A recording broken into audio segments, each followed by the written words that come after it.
Escape.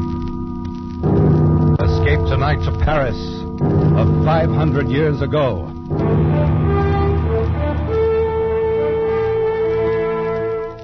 The Columbia Broadcasting System and its affiliated stations presents Escape, a new series of programs of which this, the fifth, is The Sire de Maltois d'Or by Robert Louis Stevenson, produced and directed by William N. Robeson.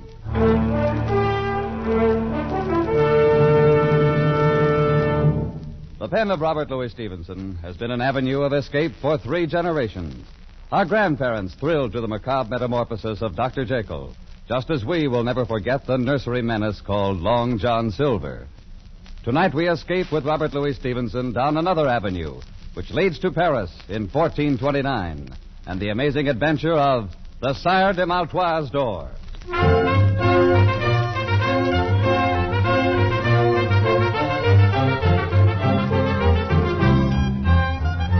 Dark of the Moon, 1429, Paris. The House of Burgundy holds the throne of France, and English men-at-arms patrol the narrow streets. Troublous times for any man to be lost, on foot, at night.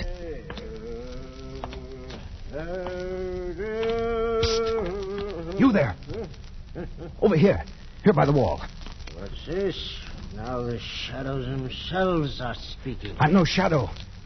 A real live human being. I've managed to get myself lost in these confounded alleys. Can you tell me where I am? Well, now, a fine young cavalier, no less. And he's lost. I'm trying to find the Beauchamp Inn. Will this street lead me there? Ah, lad, one street is as good as another, and none of them will ever lead a man anywhere. Oh, come now. You must know something about this part of Paris. Think, man, a patrol may pass at any moment. You're wanted, then. I have a safe conduct pass from the captain of the garrison. Safe conduct, he says.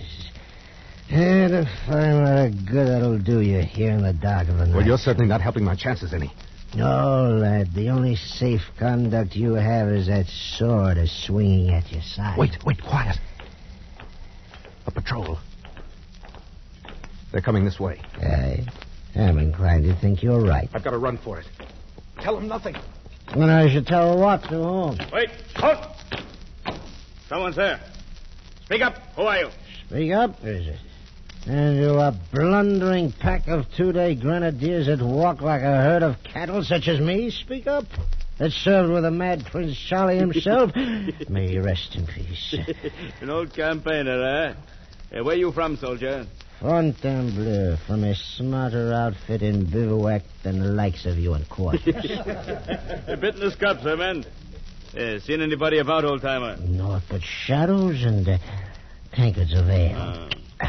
Fine French cavalier who departed hence without a bio lead just now. Where'd he go? Oh, who knows? Perhaps he went one way, maybe the other. Though I think it was the other there. All right, men. Arms. French cavalier, eh? We'll have him like a fowl on a spit. Spread out. Cover the street. Keep an eye out. Don't let him slip away between you. Forward now. Search every corner.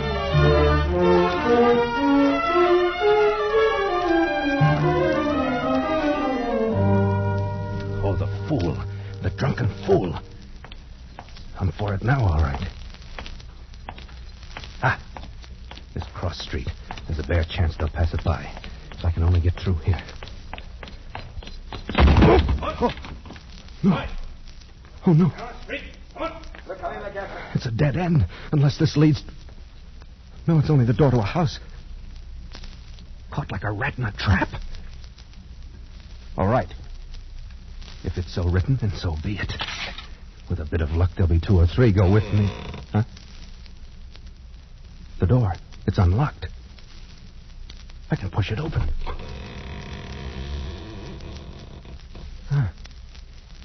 Black as the mouth of hell inside. Well, what have I got to lose? There. Look alive now. You have to be here someplace. Not that door, you dare! Can't you see the crest above it? He's not here. He's gone. There he has. Didn't come in here after all. All right, back to the corner. He's a sly one for sure.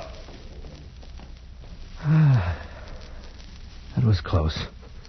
Too close. Now to get out of here, and no one in the house will ever be the wiser. Huh? What's this? The door's locked. Oh, it's a trap. But why? Why would such a thing be done? I came in here by chance, one chance against a million. Wait. It's a light. Somewhere inside the house. Well, by all rights, I should be dead at this moment. So...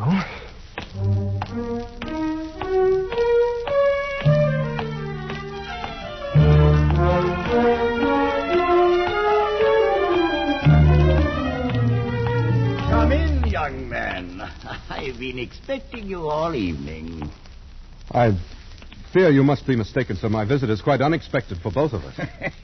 That's good. That's very good. For the both of us, you say. Well, no matter. You're here. That's the main point. Take a seat, my boy. Put yourself at ease. We'll arrange our little affairs presently. There seems to be some misunderstanding. You see, your door was standing... Oh, the door. That was a little piece of ingenuity. Don't you agree? So you must know that I had no intention of intruding without an invitation. Without an invitation, is it? Well, we old people are used to such reluctance. When it touches our honor, we cast about until we find some way of overcoming it. And so, my boy, invitation or not, you are, believe me, most welcome. I hope you'll pardon my saying it, but I haven't the slightest idea what you're talking about. Oh, so that's it, dead to rights but still pretending, eh? You're a clever rogue. Sir, right. My name is Denis de Beaulieu. I am not a guest in your house by my own choice, and I am not accustomed to being Nor is the house of Maltois accustomed to certain things, of which you well know. Maltois? I should have expected better treatment at the hands of one of the most honored families of France. Honored indeed, until you, Monsieur de Beaulieu, took it upon yourself to dishonor us. Sire de Maltois, I have attempted to explain that I took a stand before your door to fight off a patrol which I'd encountered in the street. I assure you I had no slight intention of forcing myself Since it seems impossible for you to converse with any degree of reason, may I bid you good night?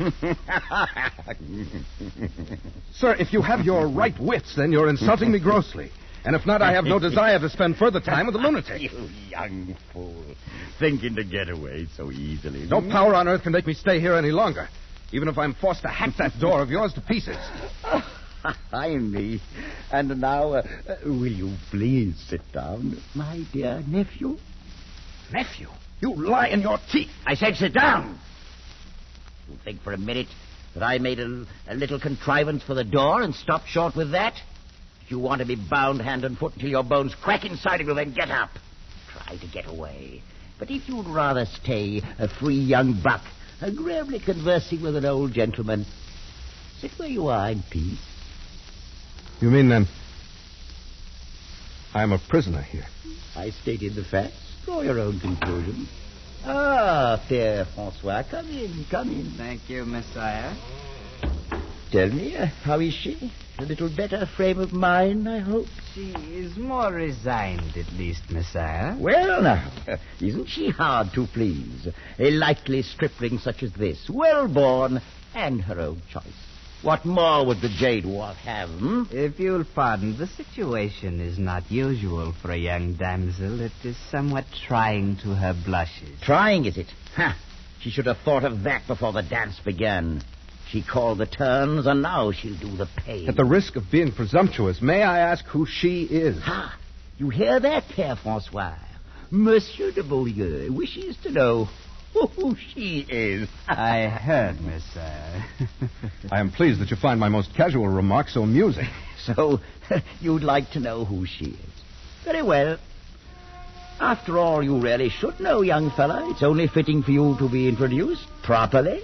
Come along. I'll take you into she, all right. Why, that's the reason I planned the whole thing. You stubborn young scoundrelly blackguard.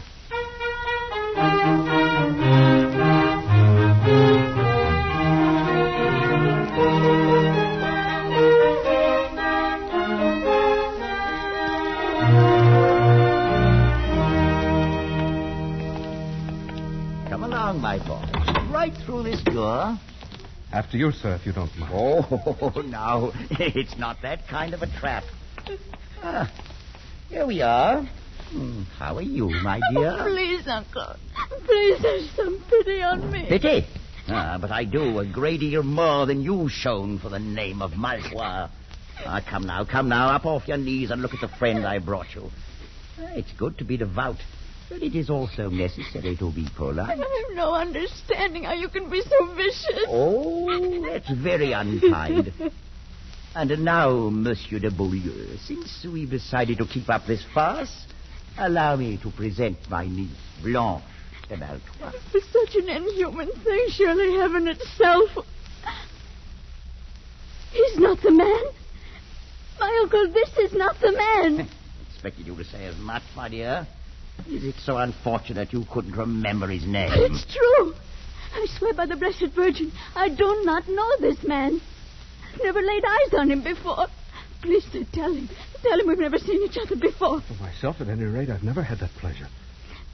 Sire, I've not met your lovely niece before this moment. Oh, now isn't that too bad? But it's never too late to begin. Quite often these impromptu marriages turn out very well in the end. Marriage? Sire de Malfoy, would you please be kind enough to explain what you mean? Aha, now, surely you've heard of the custom of marriage. It's quite widely practiced. At least, sir, I've never heard before of such a maniac as I perceive you to be. And I've no intention of marrying anyone. Then may I ask what were your intentions, my boy? Oh, well, no matter now. Père Francois is looking forward to performing the nuptial rites. Oh, he's quite properly ordained, you know. So, shall we say, in 2 hours? Meanwhile, I suggest you become better acquainted. Wait. Uncle, you can't be in earnest. I swear to you I'll kill myself before I'll be forced on this young man. Forced? Oh, come now, my dear Blanche. Is it possible that you think I'm lying? That you still believe this is the man? Frankly, I do. And then you're wrong. I refuse utterly even to consider Enough, my such... dear. You took it upon yourself to dishonor the name of our family. You forfeited all right whatsoever to question my designs. I consider it a duty to see that you're married with as little delay as possible. Out of the goodness of my heart, I've attempted to find the man of your choice. And I believe I've done so. But if not, then I care not one jackstraw. Is that perfectly clear?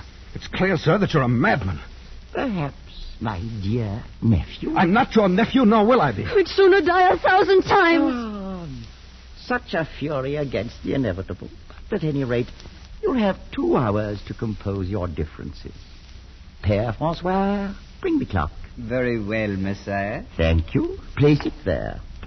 This, Monsieur de Beaulieu, is another of my little contrivances, and one that is hardly less ingenious than my door. Messiah, your accomplishments are of no interest to me whatsoever. Oh, I think you'll find this one most interesting. You will notice that the upper container is filled with water. In exactly 2 hours, all of the water will have dripped into the lower vessel, and at that time, I shall return. Remove the plug, Père Francois. Clever, isn't it? Well, genius is so rarely appreciated. And now I'm quite sure you'll sooner carry on your interview without an audience.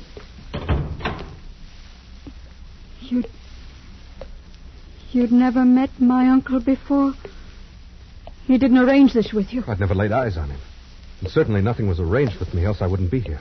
Oh, then you're as much an unfortunate victim as myself. But you at least must be more aware of the circumstances. I can understand none of this. It's not an easy thing for a girl to tell. Whatever you may think of me now, I fear you shall think the worse when I've finished. Words are but words. But your manner encourages respect. Thank you, monsieur. I've lived all my life with my uncle, and I've not been happy. 3 months ago, a young captain of the guard began to stand near me in the church. Oh, you must understand. I gave him no encouragement to do so. Oh, quite so, I understand. He was handsome, of course. As a matter of fact, very. Hmm. After a while, he began to pass me notes. He found me pleasing, wanted to meet me, and seem most interested in me for some reason. I can believe that. This morning, he passed me a note urging me to leave the outer door open tonight so that he could speak a few words with me on the stairs. Oh, this is most difficult for me to tell, monsieur. I'm sure he meant no harm. I've no idea how my uncle came to suspect. Sometimes his shrewdness becomes almost diabolical. After church, he took that note from my hand, read it, gave it back to me. I've been kept in my room all day, knowing nothing of what he might be planning. So that's it. By pure accident, I've blundered into a trap set for someone else. Had my uncle brought the captain himself, the thing still would have been confusing. How should I know that he may not have been trifling with me all along? But to be forced into a situation with you, a perfect stranger... Your regard for me is quite clear, mademoiselle. I regret appearing as a disappointment to you. I believe you said he was very handsome? If that were all. There's more? I mean, monsieur, that you yourself are quite handsome. But it's so... Oh, no, it's really no use. Well, please understand me. I'm not urging you in any way. Urging, monsieur? I'm accustomed to meeting young ladies upon occasion who are quite ready to accept me as something beside a convenient substitute for some handsome captain of the guard. I've no doubt of it, monsieur. And to correct a mistaken impression you seem to have, I'm well aware that you're doing no urging. And were you to do so, I should neither listen to nor give it any consideration whatsoever. It's well that we both understand one another. Quite so. And that being the case, Mademoiselle de Meltroit, I wonder if you'll be good enough to conduct me to your uncle. With the greatest of pleasure, monsieur. I've no doubt but what this little matter can be settled very quickly, and with as much honor as possible to everybody concerned.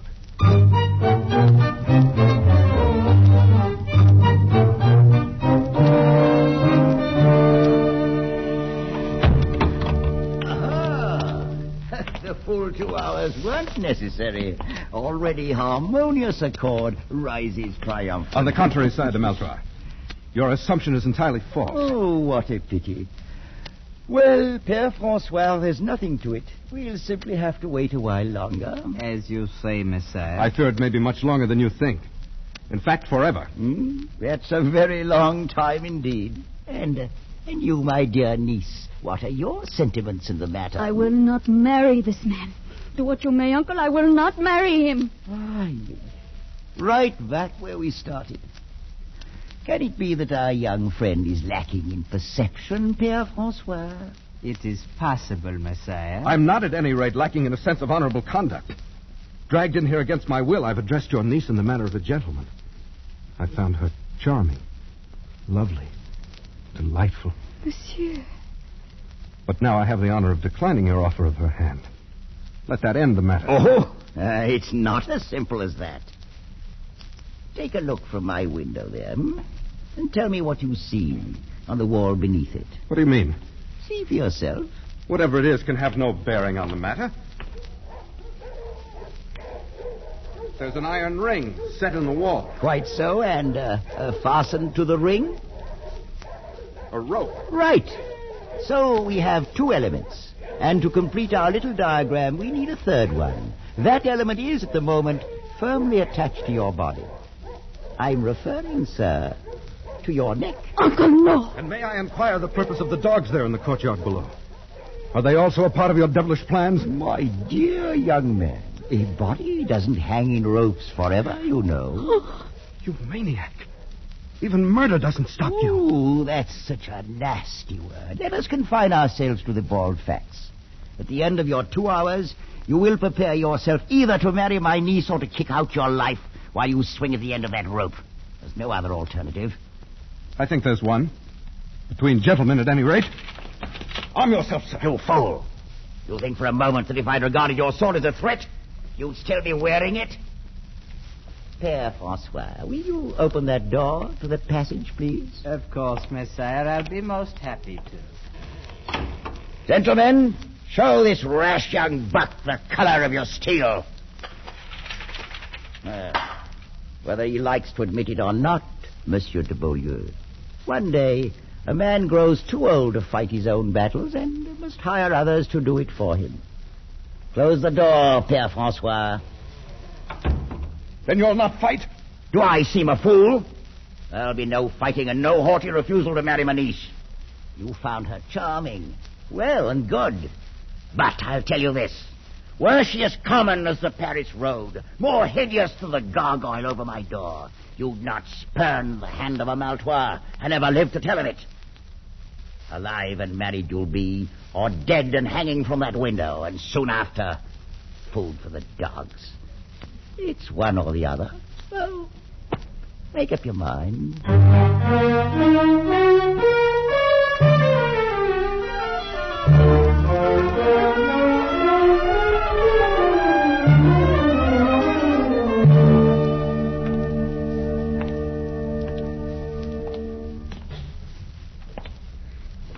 Please, Monsieur de Beaulieu, why do you not sit down?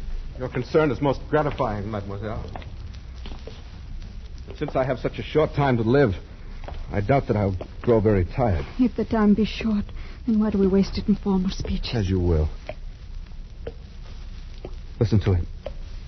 Drip, drip, drip. That devilish clock, like an artery opened and life's blood itself dripping away. Well, I've sat here and thought until my whole mind's in a great whirl. Please, you really shouldn't trouble yourself so much. I can't bear to have you slain for my sake. Monsieur de Beaulieu, I will marry you gladly. You must think, then, that I stand very much in fear of death. Oh, no. I've had reason to see that you're no coward. I've asked for no pity. If a thing has to be, then that's the end of it. Oh, sir, you misunderstood me. Why, the great nobility with which you faced my uncle should have removed all question about your bravery had such doubts existed. That is most kind of you to say so. Not, of course, that anyone could raise such questions once they'd seen you. Death's another incident. That's all. Oh, but life's a better one. You'll agree, then? I'm afraid you underrate the difficulty. What your generosity offers me, my pride prevents accepting. In this moment of noble feeling toward me, aren't you forgetting what you already owe to someone else? Monsieur, he never really mattered. Mademoiselle, my very life's the forfeit here. One I'll pay gladly if it be of service to a lady, but to tell me it's for something that never really mattered. Please don't be so cruel. Cruel, you forget. I'm the one who's going to die, not you. I've not forgotten, monsieur. Yes. You'll enjoy tomorrow's sun like any other days. And tomorrow night, perhaps you'll see him again. And of course, I'll be forgotten. Oh, no, never. But it's all a man can expect when he's born into the world, death at last. And some piece of ironic misfortune. Oh, don't say those things. I can't bear it. Oh, if I've said anything to wound you, I'm sorry. It was for your own sake, not mine. Thank you. Please.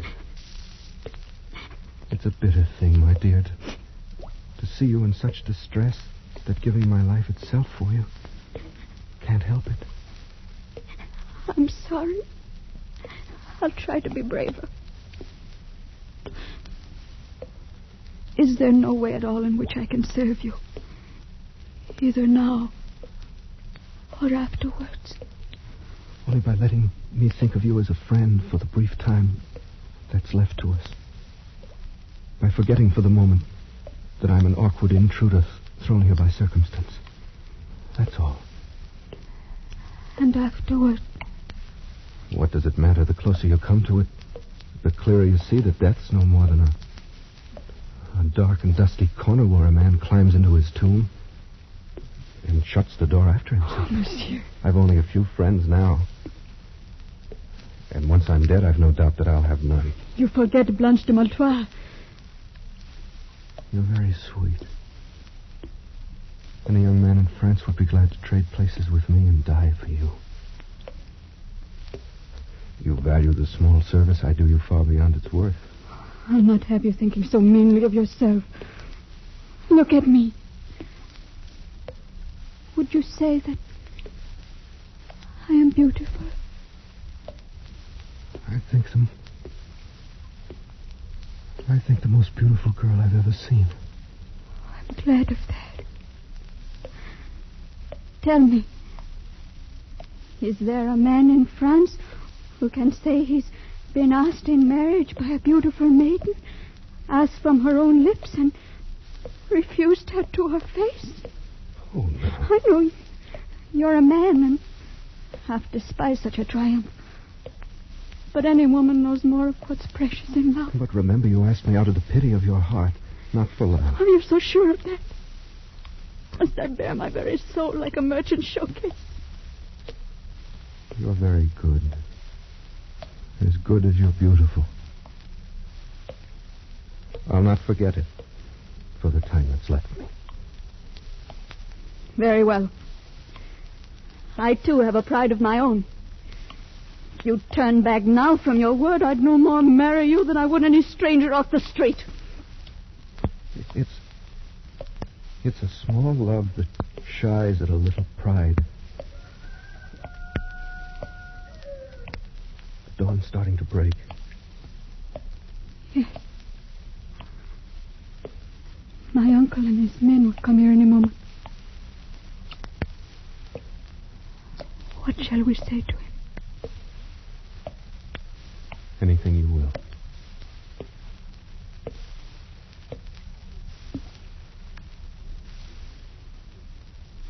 Oh. All of my life I'll weep for you. And weep the more because it was you. If I'm wrong, it's a great price I'm paying for it. One I'd not pay if I didn't care for you so dearly. Careful. Oh, no, it's you who are being kind. It was in the moment your uncle brought me into you and you raised your face to look at me. That's when I knew. Oh, strange. For it was then I felt it, too. Well, you've seen already that I'm not afraid to die. Oh, you're not. I know it. Blanche, is it really true, not something born of pity? I swear by all that's holy. I love you, Denis. Oh, my beloved.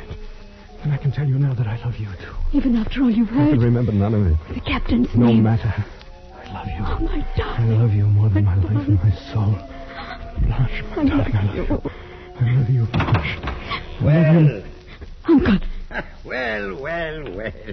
It's most gratifying to see this little matter settled in such a congenial fashion. Good morning, my dear nephew. I have nothing to say to you, sir. You're a vicious and unprincipled old man. Oh, that's most ungracious of you. No. At the very worst, I'm no more than a very wise old man. One who's lived a long time and seen a great many remarkable things. An old man who's learned all about such mysteries as the love of life and love.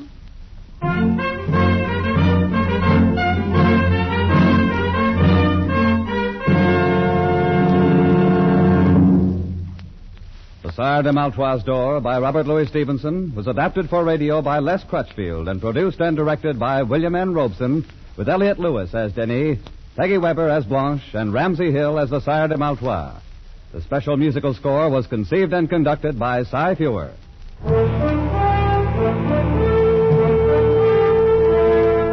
Escape is presented by the Columbia Broadcasting System and its affiliated stations each week at this time. Next week, we invite you to escape to Egypt of 3,500 years ago with Arthur Conan Doyle's fascinating tale of the Ring of Thoth. And so good night until next week at this time, when again it will be time to escape.